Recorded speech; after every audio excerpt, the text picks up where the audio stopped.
Hello all the viewers, welcome to Pooja's kitchen story, જે એક home cooking show છે. સાથે તમે મારી ચેનલ ઉપર નવા છો અને હજી સુધી સબસ્ક્રાઈબ નથી કરી તો સબસ્ક્રાઈબ કરી દો અને બેલ આઇકન પર ક્લિક કરો, જેથી કરીને હરેક નવી રેસીપીની નોટિફિકેશન મળતી રહે.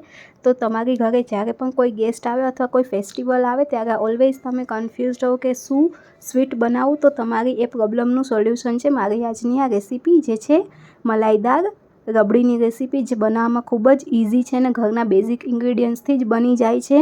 તો જેના માટે થઈને મેં અહીંયા 1 લીટર ફૂલ ફેટ મિલ્ક લીધું છે, એક સ્મોલ કટોરી સાકર લીધી છે, થોડા ડ્રાયફ્રૂટ્સ કટ કરીને લીધા છે, એલચી લીધી છે જેને મેં અધકચરી ખાંડી લીધી છે.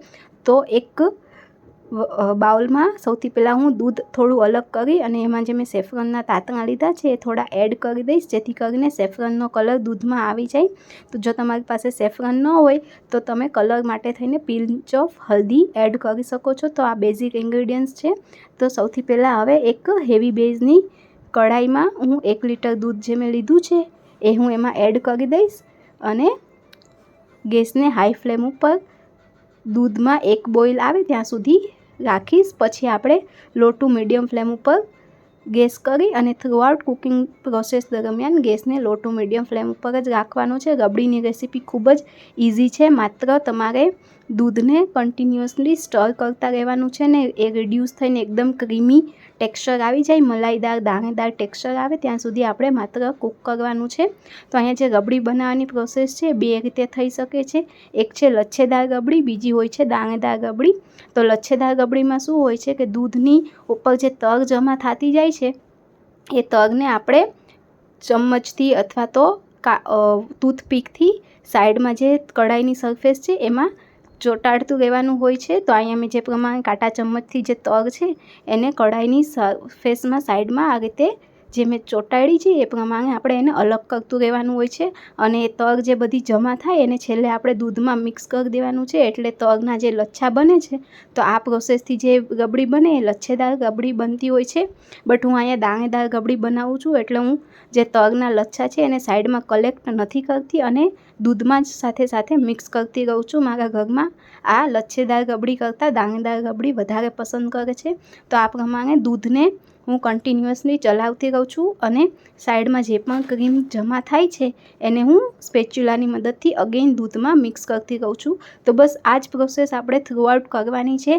જે પણ કાંઈ તર સાઈડમાં કે જમા થાય એને આપણે અલગ કરી અને દૂધમાં મિક્સ કરતું રહેવાનું છે. તો આ જ પ્રમાણે લો ટુ મીડિયમ ફ્લેમ ઉપર આપણે કન્ટિન્યુઅસલી ચલાવતા રહેવાનું છે. અને તમે જોઈ શકો છો કે જે તર સાઈડમાં જમા થઈ છે મલાઈ, એને હું અગેન દૂધમાં મિક્સ કરું છું. તો હું અહીંયા આ પ્રમાણે દાણેદાર રબડી બનાવું છું.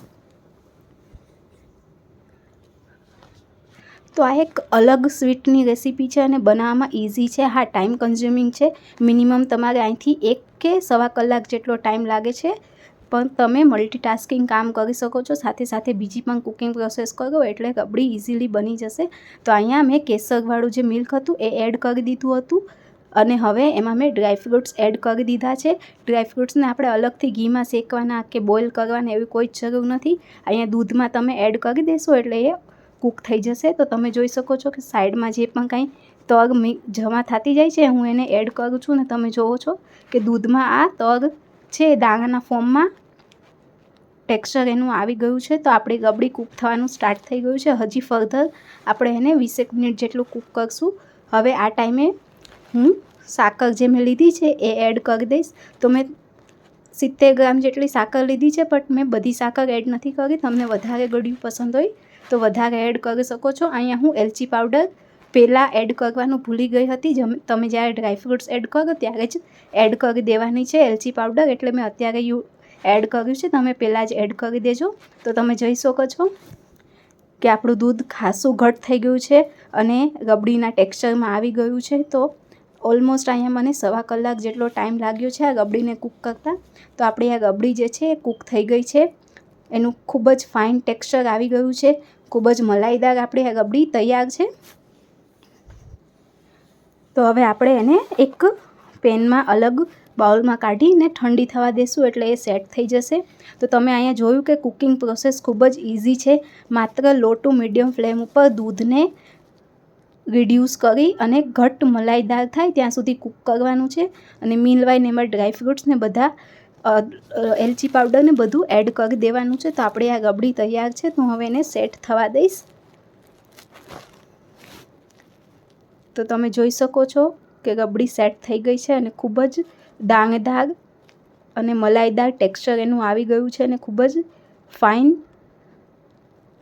મલાઈદાર આપણી આ રબડી તૈયાર છે. તો આ રીતે તમે રબડી ઘરે જરૂરથી બનાવો. ખૂબ જ ઇઝી છે બનાવવામાં અને એટલી ટેસ્ટી બને છે કે ગેસ્ટ પણ તમારા આવશે એ તમારા એટલા વખાણ કરશે અને આંગળા ચાટતા રહી જશે. તો જરૂરથી ટ્રાય કરો મલાઈદાર રબડીની મારી આ રેસીપી.